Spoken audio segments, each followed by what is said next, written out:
Ang pangit ko umiyak. Ang pangit ko umiyak.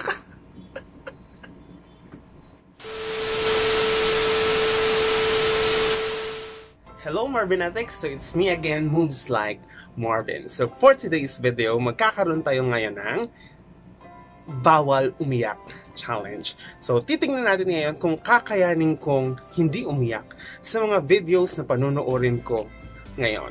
So by the way, ang mga videos na panonoorin ko ngayon ay related sa isa sa mga tumulong sa akin kung bakit ako naka-cope up sa sabihin nating stress ngayong pandemic. So dahil sa mga series na to, naka-cope up ako dito sa stress at ngayon ay kaya ko nang magpatuloy. At thank you sa kanila kasi nalibang ako.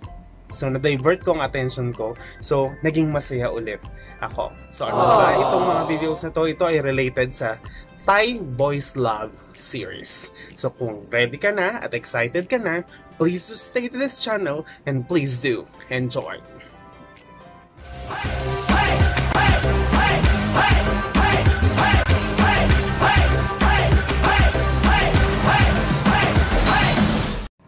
Okay, ang una nating pagre-reactan, tignan natin kung kakayanin ko. Ito yung breakup ni Fighter at ni Thor sa Why Are You the series by Saint and by Z-Brook. Let's begin.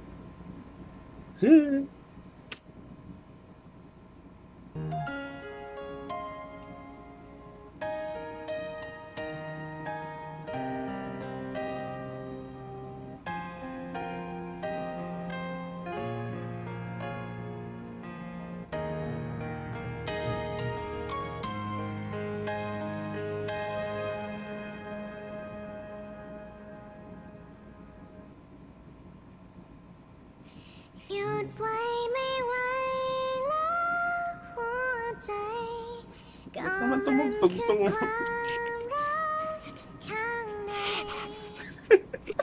ฉันรักเธอตั้งแต่วันนั้นแต่ต้องซ่อนมันเอาไว้เก็บไว้ไม่ไหวแล้วหัวใจจะบอกเธอว่า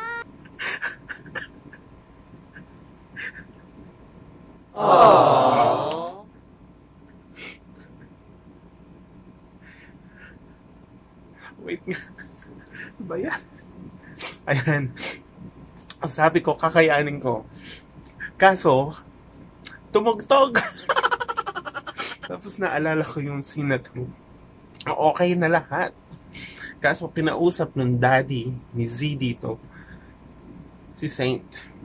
Nalayuan ang anak niya. That's why yung si Saint o si Tutor kailangan niya makipag-break kay Thor, which napakasakit, diba? Mahal mo, tapos kailangan mo makipag-hiwalay. Alala ko yung scene na to. Ayan. So meaning, sa unang video, ayan, kasi iyakin ako, tapos in-accept ko yung challenge na to. Ayan, so sa unang video pa lang. Okay, let's proceed to the next video. Let's go! Okay, so ang next video naman natin, kung kanina ay Why Are You the series, ngayon naman ay sa Tarn Type Season 1. So again, this is yung part na breakup ni Tarn at ni Type, in which ang nag-initiate ng breakup ay si Type. So let's proceed to this one. Kakayanin ko kaya? O magfe-failed na naman ang aking challenge ito. Let's proceed. Huwag na sana may music. ทำไมจะต้องเลิกกันเลิกแต่ตอนนี้ไม่ดีกว่าวะมึงอย่าให้มันถลำลึกมากกว่านี้เลยอย่าให้กูไม่เป็นตัวของตัวเองไปมากกว่านี้เลยมึงปล่อยกูไปนะ Hindi ko kaya talaga.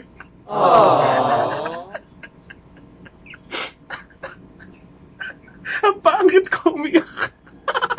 Ang pangit ko umiyak.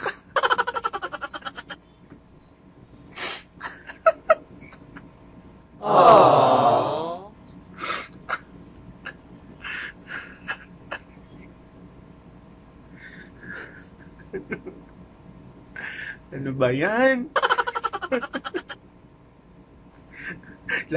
lahat kasi ito napanood ko. So, ang sakit-sakit pag nababalikan yung mga ganitong scenes. Diba? Umiiyak ka, kapangit-pangit mo umiyak. Baliw. Ayun. Ang sakit-sakit ng mga scenes na to. Actually, kung pwede nga lang, ayoko mga scenes na ito sa BL eh. Kaso, dito mas lalong nagiging meaningful yung characters nila. Ito, kaya nakipag-break dito si Type, ay para din sa kapakanan ni Tarn. Kasi na-discover niya na yung best friend ni Tarn dito ay may ginagawang kababalaghan.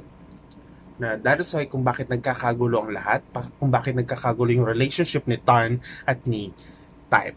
Kaya ngayon, gumawa ng action si Type na makipaghiwalay para maprotektahan si Tarn. So, panoorin niyo yung series para malaman nyo ano yung ginawa ni Type para kay Tarn. Part 2, palpak na naman ako. Okay, let's proceed. Tingnan natin sa susunod na video. Let's go! Okay, para sa third video natin, ito ay sa season 1 ng Sotus the series. So, ito ay kay Kong Hop or Kong Pub at kay Artie, nakilala bilang si Singto at si Chris Perawan. So, ito yung breakup scene nila nung season 2 pala to. Season 2 sa Sotus S, the series, na kung saan nag-i-intern na si Kong Hop dun sa company na pinagtatrabahuhan ni Artie. So, kung excited na kayo, let's proceed. Ready na ba ako? Ayan na naman. Ready na ba ako? Iyakin ng lola mo.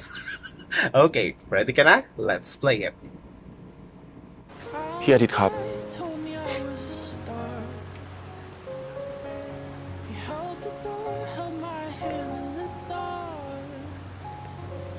ที่ยังอยากให้ผมเดินอยู่ข้างๆแบบนี้ต่อไป หรือว่าอยากให้ผมหยุดอยู่แค่ตรงนี้ Wag kang hinto. ถ้าพี่อาทิตย์ยังตอบตัวเองไม่ได้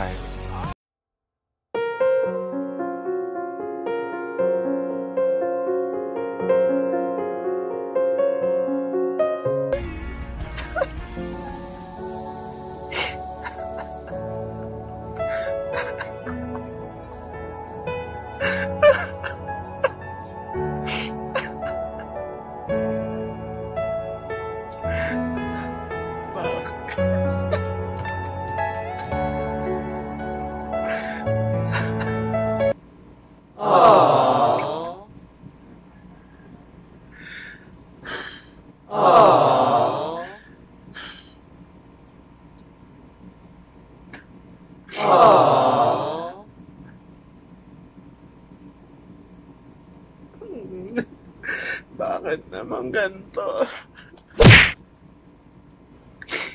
Ayan. Mas lalo ako naiyak dito sa video na to. Kasi Sotus the series, ito yung pinakauna na Thai boys love series na napanood ko. Kaya attached ako sa series na to. So yung unang Thai actors na inidolo ko sa Thai BL series. Napakaganda ng series na to. Ang ganda ng development ng characters. Kaya na-hook ako talaga sa series na to. Na sa sobrang hook ko, kahit sa reality yung maasa ako na magiging si Chris Perawat at si Singto Prachaya. Nangarap ako ng gising. Malay natin. Ayan, so sa series na to, sa season 2 to nangyari ha, season 2. Ito yung part yata na sukdulan na yung takot ni Artit. Na pag-usapan sila ng lahat. Kasi kumalat yung picture nilang dalawa na naghahalikan sa beach. At yung picture na to ay aksidente na na-send doon sa group ng mga employees kung saan nag-i-intern si Kong Hop at nagtatrabaho naman si Artit, na lalong kinabahala ni Artit. Kaya simula nun, naging distance siya kay Kong Hop. At sa scene na to, Nagulat silang dalawa na nagkita sila dun sa mismong gymnasium ng school nila. At dito nga nilinaw nilang lahat na kung hindi pa kaya nga namang sagutin ni Artit yung tanong ni Kong Hop, binabalik niya muna ulit yung Sotus gear kay Artit, na kung saan yung gear na to, ang ibig sabihin ay please take care of my heart. Panoorin ang series para malaman nagkatuluyan ba ang dalawa. So again, for this video, yung lola mong kapangit umiyak, talo na naman. Ayan, talo na naman tayo. Let's go! Okay, ito yung second to the last video natin. So ito ay hindi breakup scene, kundi ito isa sa mga challenges na pinagdaanan nila. So sinong nila? So ito ay yung relationship ni Tyne at ni Sarawat sa series na Together the Series. Ito dun sa special episodes nangyari na kung saan kailangan magkahiwalay nila for a while, at dito nagsubok lalo, especially yung part ni Tyne na kung saan miss na miss niya si Sarawat. So tignan natin kung yung iyak ko noon ay mangyayari ulit ngayon. Ready? So let's proceed.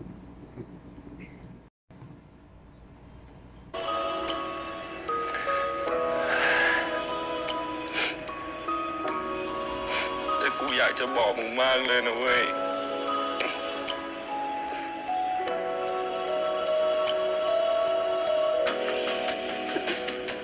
Hindi ko siya kayang umiyak.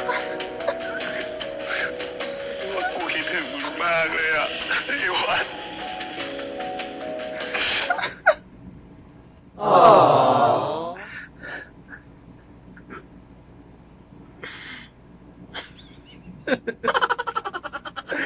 Magana mata ko. Ayan. Ang galing umarte ni Win Metawin. Pag umiiyak siya, na iiyak din talaga ako. Napanood ko yung videos ng concert nila. Yung second day kahapon, umiyak si Win at si Bright.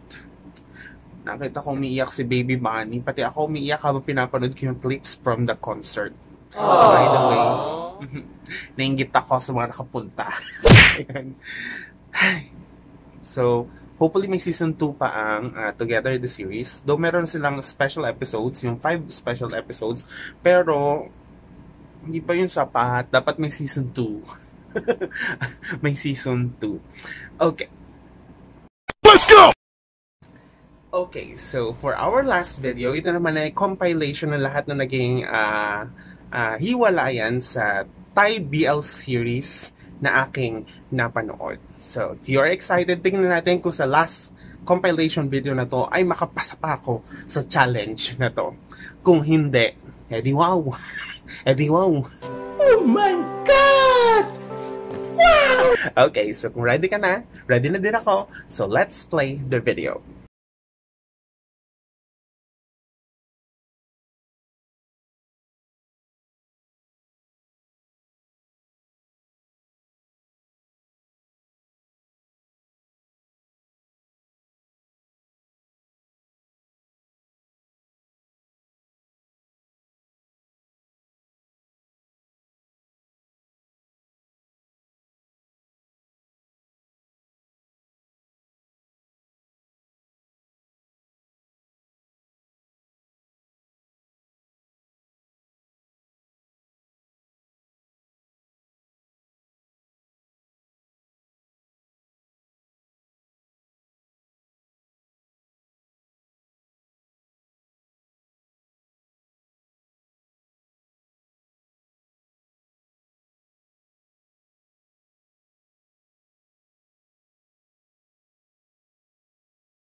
Wait.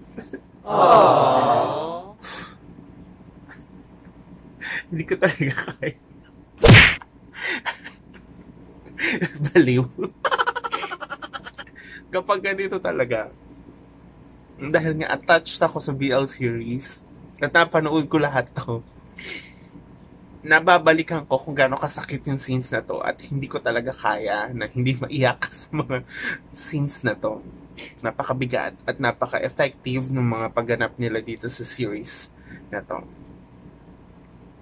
Hi! Kung gusto niyo mga recommendations sa mga BL series ang magandang panoorin, just comment down below. Magre-reply ako sa inyo. Lalagyan ko kayo ng pinaka-recommendations kung ano mga dapat mong panoorin ng mga BL series na tsak na iyo ding magugustuhan. This last video, ala.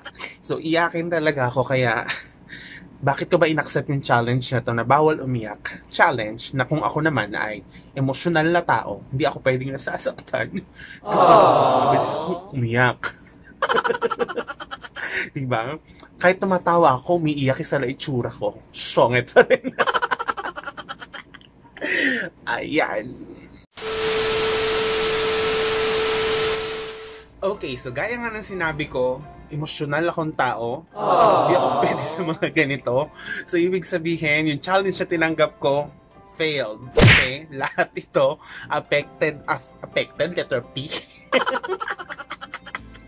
Affected. Yan ang buhok. Affected ako sa mga scenes na to. Na-hook kasi nga talaga ako sa mga Thai BL series at naalala ko lahat yung sakit, yung bigat ng mga scenes na to, kaya nung pinanood ko ulit sa mga clips na to, ayun na naman. So ang bigat-bigat, ang sakit-sakit sa feelings habang nare-reminisce ko, naaalala ko yung mga heartbreak na yon, yung mga hiwalayan, yung nasa-challenge ang relasyon nila. Ang bigat. So, kung meron ka pang mga ibang challenges na gusto mong pagawa sa akin, huwag na yung ganito, yung bawal umiyak. kasi dahil kapipindot ko pa lang, makita ko pa lang yung mukha ng actor, naaalala ko na yung scene, diba? Kaya doon pa lang, pipindutin ko pa lang, naiiyak na ako. Naiiyak na agad ako. Kaya, wag na tayo sa ganitong challenge, ibang challenge naman. Comment down below kung ano mga challenge na gusto mong pagawa sa akin. So, that's it, Marvinatics. So, kung na-enjoy mo ang videos na to, or kung nakiiyak ka din sa akin, or kung sa tingin mo ay baliw ako, tama ka. Ayan, kung na-enjoy mo yung vlog na to, please do like, share, and subscribe to this channel. This is Moves Like Marvin na nagsasabing hindi man kita kayang pakiligin, pero kaya naman kitang pasayahin. Thank you for watching. Hanggang sa susunod na vlog. Bye!